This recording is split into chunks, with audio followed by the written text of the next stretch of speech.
భారత రాజ్యాంగంలో ఉన్న ప్రతి ఒక్కరికి పేరు పేరున కృతజ్ఞతలు తెలియజేస్తున్నాను మిత్రులారా. ఇప్పుడు కొంతమంది నాయకుల మాటలు వింటున్నాము. ఎలక్షన్ల కంటే ముందు చెప్పిన వాగ్దానాలన్నీ కూడా ఏం చేయాలని మాకు ఉంది, కానీ దేశం చాలా క్లిష్ట పరిస్థితిలో ఉంది. వేల కోట్ల రాష్ట్రంలో అప్పుల పాలై ఉన్నది. గత ప్రభుత్వం అప్పులు చేశారు. ఆ అప్పులు తీర్చడానికే మాకు సమయం సరిపోవట్లేదు, ఏం చేయాలో మాకు తోచట్లేదని చాలా గొప్పగా చెప్పుకుంటున్నారు.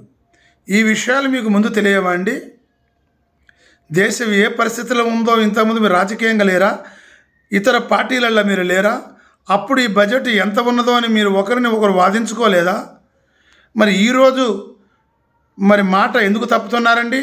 అంటే ఎలక్షన్ల కంటే ముందు నేను వస్తే అది చేస్తా, నేను వస్తే ఇది చేస్తా, రైతులకి ఇది చేస్తా, మహాలక్ష్మి పథకం గిట్ల ఇస్తా, వికలాంగులకి ఇష్ట ఇస్తా, రాష్ట్రాన్ని అభివృద్ధి చేస్తా, పెన్షన్లు ఇస్తా అని ఎన్నో వాగ్దానాలు చేస్తుంది.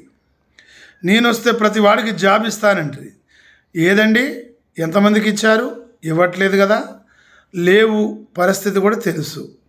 ఇవన్నీ కావాలంటే మళ్ళీ ప్రజల జేబుల నుంచే లాగాలి, అది తెలుసు. మరి ఎలక్షన్లకే ముందు ఇన్ని వాగ్దానాలు ఎందుకు చేయవలసి వచ్చిందండి? జనాలు గొర్రెలేనా?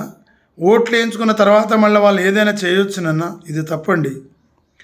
ఇప్పుడు కూడా చెప్తున్నాను, అది ఫ్రీ ఇది ఫ్రీ అనే దానికంటే ఈ దేశంలో అన్నిటికంటే ఇండ్లతో సహా, వస్తువులతో సహా, ఒంటి మీద ఉన్న బంగారంతో సహా, పుస్తలతో సహా అమ్మించేది కేవలం ఆరోగ్యమే.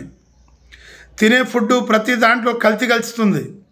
కల్తీ ఫుడ్ వల్ల అనేక మందికి క్యాన్సర్ పేషెంట్లు, sugar, BP, cholesterol, heart attack, అనేకమైన జబ్బులు వచ్చి ప్రతి సంవత్సరం లక్షలాది మంది చనిపోతున్నారు.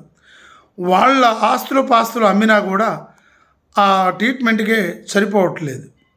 మీరు నిజంగా దేశ సేవ చేయాలనుకుంటే, ప్రజలకి మేలు చేయాలనుకుంటే ప్రతి చోట హాస్పిటల్ కట్టండి.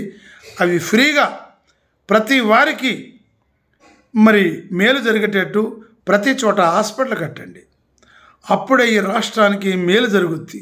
కానీ నేను అనవసరంగా ఇది పిలుస్తున్నా అది పిలుస్తున్నాని ఆల్రెడీ దేశం అప్పుల పాలైంది. మళ్ళీ అప్పుల పాలు చేయకండి. చేయాలంటే హాస్పిటల్ ఒకటే మీరు చేస్తే ఈ రాష్ట్రం మేలవుతుంది, ప్రజలకి మేలవుతుంది. రాబోయే ఎలక్షన్లు కూడా మంచి మెజార్టీతో గెలుస్తారు. ఈ లేనిపోని ఆశలు చూపించి దేశాన్ని అప్పుల పాలు చేయబోకండి. జై భారత్ మాతకి.